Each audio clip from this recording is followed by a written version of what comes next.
Alright, so what have the gods actually chosen for us? There is water. And how much water is it actually?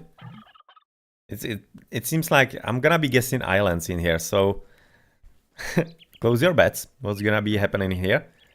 Oh, somebody's getting lucky. Oh man. Oh man. Okay, so actually right now this is gonna be very interesting indeed, because of course the civilizations are a whole lot different. Because we are playing on blind random, and we cannot really pick water civilizations or land civilizations, or rather you can. But you're of course gonna be running a pretty huge risk if it doesn't work out. Or pretty good bonus if it works out.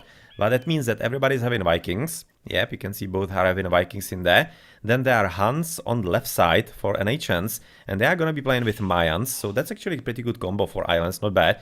And for the opponents, the Spanish and Mongols. The Spanish are problem. Spanish not exactly known to be good for water. So even though this was a home map of actually Gauchos, they're not having exactly the bestest of civilizations. The civilizations are better for NHNs, I will be thinking. And let's see how they actually deal with the attempt number 2. Let's wait for that, because really curious how this is gonna be developing. They've probably already recognized that this is gonna be islands. So far, have they already said that? They know it's water.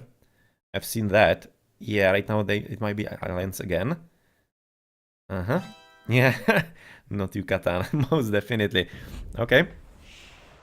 Okay. So yes, they know that it's islands again. So that is a bit of a luck, of course, for the Gauchos, but let's see about the islands. If somebody is gonna be having a bit better luck than even that, you have an interesting gold placement right about now for Pingui, which is of course gonna be assailable quite easily from the water if they don't control it all that much. So this is not an ideal gold, especially considering that it's not gatherable, at least right now, from the top side. The second gold is not really that bad. It could be attackable in about Imperial Age, I'm thinking, from about this position. I'm thinking it's gonna be in the range of Galleons. But that's very much into the future in here. So of course you're gonna be also switching into Exodo, who is having fairly okayish gold. Yet again, in the Imperial Age maybe could be problematic. Let's switch off the chat as well. Good idea. This stone is definitely not safe. It's gonna be assailable from the water also. And well, the gold is not great. This main gold is definitely not great. That's a problem. That's a problem. Even though he's in the pocket, so it's not that huge, but could be assailable. And this stone is absolutely brutal. So this island for Exodo, well, he didn't win the lottery. He didn't win the lottery at all. That is one hell of a problematic island for him if he doesn't control the water. So basically just fingers crossed for him, I kinda guess. Or for the opponent that he doesn't, as we are already looking at the front dog by mate, which makes sense because he's a Mongol and much more importantly he's a flank. So he wants to go for coming forward with the relic. That's gonna be helping with some gold income. Nothing all that huge, but of course, every relic counts. Stone, yet again, sucky position for him. How's it looking with extra stone? Yeah, that's pretty much the same bet. Nothing all that huge. As the gold, though, that's a whole different story. That's a very nice double gold, just basically waiting for the mining camp in between. This is a very good one. Very good for Pingui, or rather for mate. Yeah, almost said all the players from Gaucho. Just the last one is the correct one. So not a really bad island overall. As the island right now for the opponents, for Sobek, who's gonna be playing against Mate. And that's actually a replay from the last game. They were fighting there as well. And Mate was doing a pretty good job. And right now Sobek is not even a Viking. So I'm slightly expecting that this could be coming yet again for Mate. This gold is okay, both of them. So basically the same conditions, but he's also having a safe stone, at least one in here. The second stone is not safe, because you can see there's a bit of a cove where the boats could be coming quite deep into the enemy territory. Not that huge. Not that huge for him, but otherwise the resources are fine, so not really that much of a problem for him. This stone, well, okay, gold seems to be reasonable, even though in Imperial Age both of them are gonna be getting tricky. So yeah, Cloud yet again in the pocket, but could be an issue for him, as the stone of course is kind of similar position, so it seems that it's basically Saki Island, the same as for the enemy pocket for Exodo. So in that case, that is fairly fair for both of them, as he's also having a relic for himself. Otherwise though, ooh, look at those fishes, or rather the absence of them. Can see just a few of them here, few there, and like absolutely nothing in this position. You can see, oh, this is bad. This is very bad for the New Hell Hunters and for Cloud. Well, why did he even go for a front position as a Han?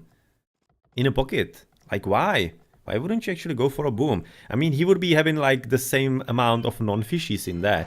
But still, I would be expecting it to be a better choice. But apparently, he didn't want to do that. And he placed the dock yet again into a horrible situation. Having absolutely no fishies. Like, absolutely none. There is one deep fish. And that's it. And a few short fish. Well, this is gonna be tough boom. It's gonna be very tough boom for Cloud if he can actually even manage that at this point. I'm kinda not all that sure. So not good news for NHNs, as the gold for the purple player, at least one of those seems to be fine. The second one potentially problematic a bit later, but it seems kinda to be the theme of the islands in there, that there are plenty of resources in reach of the water abuse. This stone though is gonna be fairly okayish, maybe this one a bit later, but nothing really all that huge, as he's coming for building all of those docks in the front side. He's having quite a big front side actually, and he's having also kinda nothing in there. Also not much. You can see there's just basically fishies on the left. He needs to go for them. On the right side, one deep fish and the birdie, and that's about it. Otherwise, he should be basically going all the way to the side of the map. But it seems to be basically the similar case for the opponents. You can see, for example, for green, he has placed the dock in kind of weird position, and he's gonna be paying for it as well, because he's having just one, two deep fish. And then it's quite far away into the corner, which is having some kind of opportunity in there. But still, the efficiency is gonna be all over the place for him once he finishes with those two starting ones. Because in here, he's even gonna be kinda challenged by his own teammate Exodo, who is a bit more established into the pocket as well, into the corner, which definitely makes sense, and he's having plenty of fishies in there. As the Spanish player in there. To be honest, I don't exactly remember seeing Spanish on water, so I don't exactly know what they could be making. This is really gonna be one of those weird games, but it's definitely what happens, of course, once you are going for a blind random. And already we see some first fights on the left corner between Mate and Sobek, and you can see that Mate is yet again quite nicely aggressive. He's already right next to his opponent with plenty of boats. You can see 4 against 4, or rather 5, which is of course the point where Mate should be retreating, because of course he's suffering from the fact that he's fighting next to the enemy docks.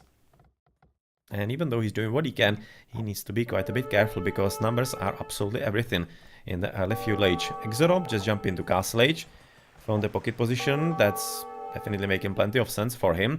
And well, how's it looking, for example, with the villages and with the economies, as this is just basically fight evasion, not wanting to engage with Tucan all that much, as even though he has sent a few boats at the top, green does have some guards, and they should be more than enough, but they're not gonna be enough once those reinforcements come all the way. Let's return to the left side. Yeah, so I'm kind of thinking the same, that the Spanish are slightly strange choice. I'm really thinking that it is, which is, well, at least it's kind of more fun game, because you don't know what's gonna happen and how Gauchos are gonna play it, especially since they have won their home map on islands. They're getting the same map, but right now it's gonna be a whole lot different. And I'm really thinking the civilizations are better for NHNs, and they should be taking advantage of that. But looking at the matchups and how the last game went, I'm thinking that even, or rather especially when not even triple Vikings help them, it might be kind of hard to overcome anything that comes against them. But yet again, the Spanish might be a liability. Spanish, or rather Gaucho's home map was normal islands, so basically the same map. Same map in there, as right now Cloud is making his way into the pocket positions, fishies, which is of course gonna be delaying him a bit, but nothing really all that major, I'm thinking, because he already is in the castle age, which is what is important. What is important, and what is gonna be of course securing him some kind of extra power spike in the game. So green, plenty of boats. Oh, ooh, what the hell is going on here? Exodo? Really? Gonna be landing? And how is he actually trying to do that? I'm not entirely certain. Yeah, you can see that Tucan has already seen that. Double transport boats. What is actually in them? I'm kind of thinking this is unnecessarily risky, to be honest, at this point. Villages. Is he gonna be dropping a castle? Is he gathering stone? Yes, he is. He wants to land and drop a castle as a Spanish. That's a viable strategy as a Spanish, I'm thinking. That's not a bad idea. But I'm kind of thinking, looking how the last game went, if it's not unnecessarily too risky. They are fighting for an advance. Definitely glad that we are seeing quite such brave advance from them, or rather, quite such brave strategy from them. I'm liking that. Liking that quite a bit. Blind random in here, of course, just basically looking if it wasn't any kind of extra, like for example NC blind random or whatnot with the NC maps, but with looking at those species definitely isn't. And well, the boats from blue are in pretty decent numbers in there, as right about now cloud is pretty important, because it seems that actually mate might be having a bit more problems. Yeah, a bit more problems with somehow handling the situation in there, as of course Steel is trying to get through, and he will, all those 10 villages. Oh, this is gonna be tricky. This is gonna be supremely tricky, because Purple is trying to get onto the transports to sink at least one of those. I can see Exodo is so anxious not to lose a single one. This is very nice team play. Very nice. Okay, and they are gone. 10 villages, castle. Here we go. Not entirely certain how actually mate could be stopping this with all the army already in there. This is gonna be super important and interesting. Okay, tower coming up. Only watchtower though. Well, he doesn't have anything else. I was maybe thinking it could have been better to try to kill the castle through villages, send villages to somehow try and basically single out the villages one by one. And oh man, castle is finished and this is trouble. Yeah. Right now getting a castle at 20 minutes on your island, that is a problem. Kinda thinking that those two letters are kinda materializing out of thin air into very solid reality at this point. That's a very nice usage of the Spanish and basically reacting to the situation in here. So, yep, Conquistadors, that is gonna be one problem after another in here. Definitely a huge problem coming up for, of course, for NHNs. Cloud is trying to help him, but how is he actually gonna be helping him? Because well, he's coming, of course, right now for barracks. But I don't see how they can be killing the castle. They cannot kill it from water. You can see castle is just coming up, mate and so back. So they are still basically locked into interesting battle. Not going anywhere all that much. You can see a few more boats from blue than from red, but it's looking like that yellow should be a bit more interested on the left flank. Yeah, he cannot really help him. I'm really thinking that he cannot at this point. As yellow is at least trying to clean up the economy and maybe even going behind for green, but green, he probably won't want to engage all that much. Looking at all of those boats, this would be just basically a disaster, especially with Tucan being there as well. They're probably gonna be trying to force him into engagement. Yeah, it definitely seems like that. So we are... is he actually gonna be able to get away? The timing wasn't proper. Tucan could have waited a bit more. He's right now suffering quite unnecessary losses. But with all the boats by yellow, this is gonna be good engagement. Bad one for Pingui. And let's go into the purple island, where purple, of course, kinda abandoned already. Has he abandoned, like, literally? Oh yeah, he's abandoning positions. So green is there. Can he kill it? Come on! Oh, he can't. So good job, Tucan. He's gonna be escaping, or is he? Oh, yeah, he missed. He's not able to actually hit, so, oh well, yeah. This is very nicely played right about now by Tucan. He's gonna be escaping with the villages to his allies' island. Yeah, he needs to right now deposit them, because that was very huge risk for him. Very huge risk. That wouldn't be all that great. To move there. So that's that. Purple is gonna be abandoning his island, as he's even lost a few villages in there, or few. Actually quite a bit. You can see he's down to, how many? 29 villages. But with all the golds that is still left in here, this is actually pretty important, because even though, if the battle still goes for quite some time... Oh, here we go. Cloud is gonna be counter-landing. Yep, definitely good idea. He has seen that there is absolutely nothing in there. That Gauchos are not paying attention. Not paying attention at all. And that is gonna be a huge surprise, of course, to Exoro. He's trying to go for second TC. Which is not a bad idea, but he's gonna be forced to defend quite significantly soon. You can see double archer range. Yep, that's gonna be happening in there. But with purple on the yellow island, it definitely could be right now control as well. As Exoro is moving forward, he has finished the castle on another island of the players, of his opponents. And yep, even Sobek is right now having fun, as this is this gonna result into yellow, into Cloud and Tucan trying to move into the blue island? Maybe. They're all gonna be in one happy island playing together. Definitely could happen, but this is a huge problem, because he's gonna be getting extra stone for extra castles, and this is just gonna be escalating. Into, oh well, into some pretty bad situations. You can see the Conquistador just killing and mopping up with Tucan, even though he's still producing villages. You can see he's not giving up, because he has probably realized that there are not enough armies in there. In this island, you can see the petards waiting to be deployed to kill the TC. It's actually a pretty good idea. Could be doing a bit more with raiding, trying to deny the few new economies cropping up. But coming, of course, into the top island, where Teal is already under attack as well. Yeah, of course, Cavalry Archer is definitely a good idea by the Hun player. He's gonna be killing the economy of Exodo as well, but I'm thinking the damage is much more significant by Exodo. How's it looking with the water battles on the left? Not much going on. Oh, scratch that. Actually, quite a lot is going on. You can see that Sobek is actually having an upper hand against Mate. It's not significant. It can be made up for by some proper play by Mate, but it's looking quite promising for Sobek if he can actually kill and somehow deal with Mate fast enough.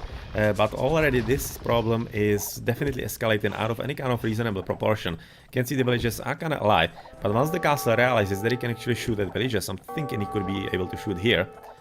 At least this one or something like that. But especially with the Mangonel already coming up, yeah, it's gonna be goodbye TC. Potentially even this market is gonna be dead. Why is he building a market here? Exactly, not sure. But at any rate, he has already transported himself on some other islands. For example, gathering wood on the left. He is also in the middle on this little island with a bit of gold and extra wood as well in there. As we're gonna be switching into a bit of a water look, and that seems to be at least coming for Pingui at this point. I'm really thinking this is gonna be all about actually if Exoro can reasonably survive at this point on his home island, and even though if he doesn't, he at least needs to slow down his opponent Cloud, because on the water it's basically just one player for any chance. It's gonna be only Sobek right now on their side, and he's not really doing half bad, but he's not exactly convincingly winning against Mate. Well, not exactly that bad, you can see. Oh, okay, this game is right now all over the place. Absolutely all over the place. These are some fun islands, god damn it. And you can see that Purple was trying to even land his opponent as well. He has finished with one of those challenges. Second got unfinished as the villagers have been killed. Yeah, he has noticed fast enough right now, Mate. And even though he's kinda relinquishing the position on the water a bit, he is gonna be receiving a bit of assistance from Pingui. And in two, they should be able to deal with just one. They definitely do have the numbers. So that was a nice idea, but it's not gonna be working out as well. One villager is still alive and was able to be transported for a bit of house, and probably some few extra units in there to be built as well. As those cavalry archers, they have been killed by castle, yet another one built by Exoro, and this time on his homeland, so he's gonna be fairly safe. Fairly safe, as the purple island is more or less dealt with. He has already used the petards to get rid of the town center. So they're just gonna be mopping up, killing the whatever, how's it called, houses and whatnot. As of course, on the yellow island, on Cloud's home island, he is already losing the economies, losing most of everything in there, especially with blue already coming to help. Yeah, they need all the forces in there, but of course they are playing in the decider for advancing into the quarterfinals, and they need to try absolutely everything that they can, because this game still could be somehow turned around if played properly, but the chances are not exactly huge, because it's gonna be all about Sobek. Wow, he's a very nice army. Nice armada for him, but kinda equal one for Mate and for, of course, Pingui. Together. This is kinda bad. This wasn't a good communication by Gaucho. They weren't fighting at the same time, which is what should happen, and this is of course resulting into Sobek having quite a good fight. And the fight not going all that well for Gaucho Beast at all. So this is the opportunity. This is the opportunity for actually NHN to come back into the game and somehow make something happen. Exodo is just now building another castle, and that's being built like in his home base, I'm thinking. Not even that. Oh well, here. Yeah, he's trying to block the double gold. Okay, so he's gonna be blocking both of those golds, and that is getting into the GG department for Cloud without the gold. He can still probably stealing something from Exoro, at least a bit, but it's gonna be a bit tricky for him. And well, it's really getting quite interesting at this point how he's gonna be developing, because yet again I'm gonna be reiterating, this is gonna be up to Sobek. If Sobek, who is just now advancing into Imperial Age, as the very first player has to be set, if he can somehow keep the water in check and maybe even slightly push forward, and there is a chance for the new Hellhunter still to win, because the score difference, even though we are at 34 minutes, is about 500-600 points, which is kinda big, but it's not exactly huge. And with him finishing with the castle, he's gonna be protecting at least some kind of semblance of economy for Cloud, and with of course the siege workshop in place, getting trebuchets from the Imperial Age very soon, this is gonna be a good opportunity to clean up with Exodo. And in that case, the gold is still gonna be available, and things might be starting to turn around. So even though this was looking like that actually Gauchos should be having an easier game, it's anything but. And finally, Tucan advancing into Castle Age at about 36 minutes. Good job. Yeah, well, that sometimes happens. So, okay, you can see that Gaucho, or rather Exodo, is already getting ready with some kind of army, but he will have to deal with a whole lot more. He needs to produce a few, I don't know, maybe conquistadors, even though they are not exactly good counter to cavalry archers. It's like the other way around. Cavalry archers are a bit of a counter to, of course, conquistadors, if used properly. But those shots, oh, well, yeah. I have to be careful, but much more importantly, of course, exactly this. I was just going to say that Gauchos should be using the water to control this part of the map, because they definitely can. They do have the water control in the middle and whatnot, so they should be able to do this a bit more diligently, and in that case basically deal with the opponents at large and already all across the map. So Sobek, quite nice armada. Yeah, Sobek is definitely feeling that he does have the chance. Right now advancing into Imperial Age, but the Imperial Age is coming up for Pingui and especially Mate. Yeah, Mate is yet again gonna be crucial for capturing the water and keeping it somehow in Gaucho's control. Okay, so Pingui coming from the right side, trying to basically clean up with the island in full. What is basically the biggest problem of the setup right about now is the missing gold. Those golds, the longer the game goes, as it's getting nearer to the 50 minutes or hour of game time, the gold is starting to run out. And once the gold is fully out, then you're kinda toast. Just don't have all that many options what to do. You can, for a moment, survive on selling, but the prices are just gonna be skyrocketing. And after that, you're just kinda done.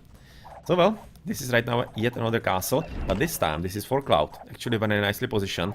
And finally Trebuchet coming up because the Imperial Age is missing for Exodo, so he cannot really do anything like that. And that really seems like a reclamation, and might be really successful for actually NHNs. So we might be still seeing a bit of a fight here, as Blue is advancing forward. And where is Red? Trying to hide, helping with actually cleaning the island of Exodo. So they finally realize what they need to do to help themselves on the way to victory, which definitely makes sense. Gaucho gonna be in Imperial Age in the meantime, so it basically serves a double purpose, both to help his teammate and also to escape potential bad engagement with Sobek. So Sobek already does have galleons, yes he does. Mayans building galleons, damn they're good. Kinda ahistorical, but yeah, well, who are we to complain? The game is fun, so that's all cool. Those galleons from, of course, the Mongols are gonna be making a bit more sense. A bit more sense in there. But well, let's look at the bottom side, where probably this is gonna be the most important part of the game, at least for the minutes to come, because this is really full-on reclamation. The golds are gonna be available to Cloud yet again. And how's it looking with the economies then? 81 for Sobek. It's actually very nice. 58 for Cloud. Not tragic. 19 for Tucan. Yeah, well, you know what happened to him. Not that much of a surprise, of course. Steel is, oh well, trying to control basically right now the Purple Island. Good idea. Plenty of resources yet again. This is exactly what the game is gonna be all about in the minutes to come. And to finish my thought, which was exactly what? The villages. I was looking at the villages. As there is a bit of engagement by Blue, who is also building a castle. Makes sense, because it's gonna be helping him basically defend and maybe even prepare some kind of landing onto his opponent. Yeah, he definitely will. So that's nice. As for the enemy economy, it's 74, 76 and 37. So you can see that Exodo is not exactly that much better off than Tucan. Not really. You can see those 37 villages. He was definitely right now harrowed a bit by Cloud, by the very nice landing in there, which did work. What's actually the destiny, or rather, this boat gonna do? Can it like destroy the building a bit more efficiently? Oh, this is actually trade cock. I was for a moment thinking, I was so confused, what the hell is going on? Oh, why demolition ships? But this is actually trade cock. Trade cock, and oh, trade cock in a competitive game. In such a weird one, yeah, we have seen absolutely everything possible on islands, and that's gonna be called a GG. And Gauchos, we have the first surprise here, and they're gonna be advancing into quarterfinals. across favorites. Number 15 seed against number 3 seed. And they're gonna be playing in the quarterfinals. They're gonna be waiting for a result of the match that is gonna be played tomorrow between Straya and Black Forest. It's gonna be an interesting match as well. And well, these were some cool islands. All thanks to blind pick and weird civilizations that players have chosen. Those Spanish were definitely strange, but nice thinking by Exoro. Very nice thinking by Exoro and the whole Gaucho team in how to actually use that, and it worked very well indeed. First landing into Tucan, which kinda killed him altogether, then even switch into Cloud, which didn't really kill him, but it slowed him down significantly. He had to give up on the water altogether, and it was then up to Sobek, and well, you can see that Sobek in the end was heavily doubled by Mate and Pingui, both into Imperial Age, and that resulted into the final GG, as he just wasn't able to keep the water alive in there, because that was like the only condition that could help to keep NHNs in the game.